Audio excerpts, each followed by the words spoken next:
Good morning, welcome to Mic TV morning show. ఇవాళ తెలుగు దినపత్రికలు వచ్చే ప్రధాన వార్తలు ఏమిటో చూద్దాం. ఈనాడులో ప్రజల వద్దకు పాలన, నేటి నుంచి గ్రామ సభల్లో దరఖాస్తుల స్వీకరణ, అర్హులైన లబ్ధిదారులందరికీ న్యాయం చేస్తామని ముఖ్యమంత్రి దరఖాస్తులను ప్రజల ముందుకు తీసుకొచ్చిన సందర్భంగా మాట్లాడిన మాటలను ఈనాడు పత్రిక హైలైట్ చేసింది. ఇక ఖజానా ఖాళీ చేసేశారని రేవంత్ రెడ్డి వ్యాఖ్యను కూడా ఈనాడు పత్రిక తొలి పేజీలో హైలైట్ చేసింది. 5 పథకాలకు ఒకే అర్జీ అని మరొక వార్త ఉన్నది. గ్రూప్ 2 పరీక్ష మళ్లీ వాయిదా అని మరొక వార్త కూడా ఇందులో ఉన్నది. సింగరేణి గుర్తింపు సంఘం ఏఐటియుసి అని సింగరేణి ఎన్నికలకు సంబంధించిన వార్తను ఈనాడు పత్రిక తొలి పేజీలో హైలైట్ చేసింది. ఇక పునరుద్ధరణ డిజైన్లు మా వల్ల కాదు అని ఆ సిడిఏ చెప్పిన దాన్ని ఈనాడు పత్రిక తొలి పేజీలో హైలైట్ చేసింది. ఇక వీటితో పాటుగా కోవిడ్ టీకాతో గుండె జబ్బులకు కోవిడ్ టీకాతో సంబంధం లేదు అనే ఒక వార్త ఉన్నది. వీటితో పాటు అసెంబ్లీ ఫలితాలపై సమీక్ష, లోక్సభ ఎన్నికలకు సన్నద్ధత అనే ఒక వార్త ఉన్నది.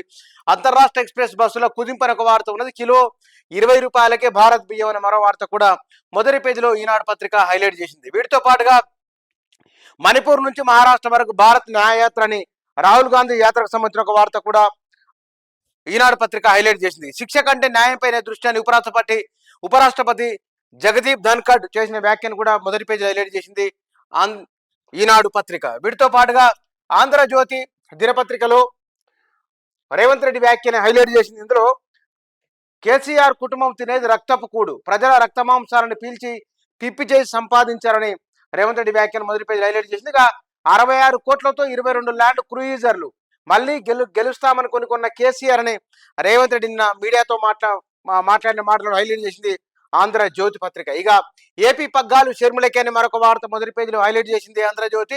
వీటితో పాటు నల్ల నేలపై ఎర్ర జెండా అని మరొక వార్త కూడా సింగరేణి ఎన్నికల సంబంధించిన వార్త కూడా ఉన్నది.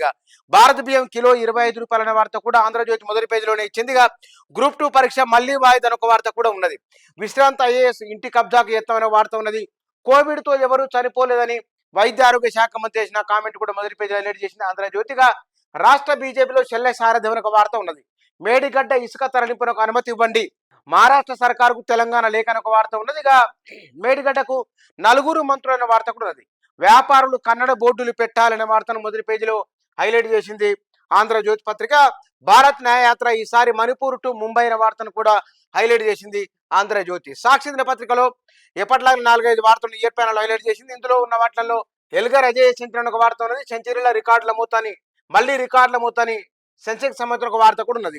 పొగమంచు గుప్పిట్లో ఉత్తరాది కారుతో తొక్కించి యువతి హత్య, కన్నడ బోర్డుల రగడ, వియత్నాంలో కిస్సింగ్ బిడ్జ్ అనే ఒక వార్త 4-5 వార్తలను మొదటి పేజీలో హైలైట్ చేసిన ఆంధ్ర సాక్షి దినపత్రిక. దీంతో పాటుగా రేషన్ కార్డులు ఇస్తూనే ఉంటాం, ప్రజాపాలన దరఖాస్తుల ఆవిష్కరణ కార్యక్రమంలో సీఎం అనే ఒక వార్త ఉన్నది. వీటితో పాటుగా సింగరేణి ఎన్నికల్లో ఏఐటిసి జయబేరి అనే ఒక వార్త కూడా మొదటి పేజీలో హైలైట్ చేసింది సాక్షి దినపత్రిక.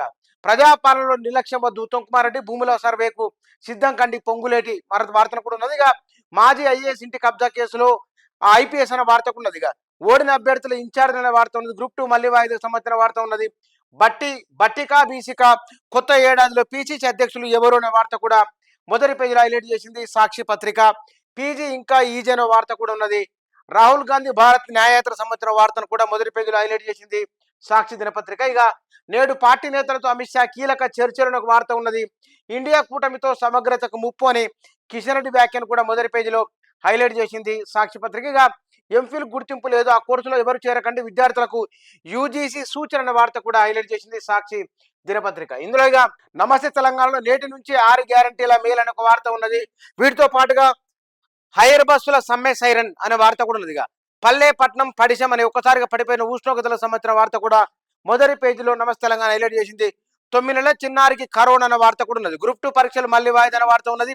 సెన్సెక్స్ 72,000 గరిష్ట రికార్డు స్థాయికి గరిష్టానికి సూచీలు 4వ రోజు అదరగొట్టిన మార్కెట్ అనే వార్త ఉన్నది.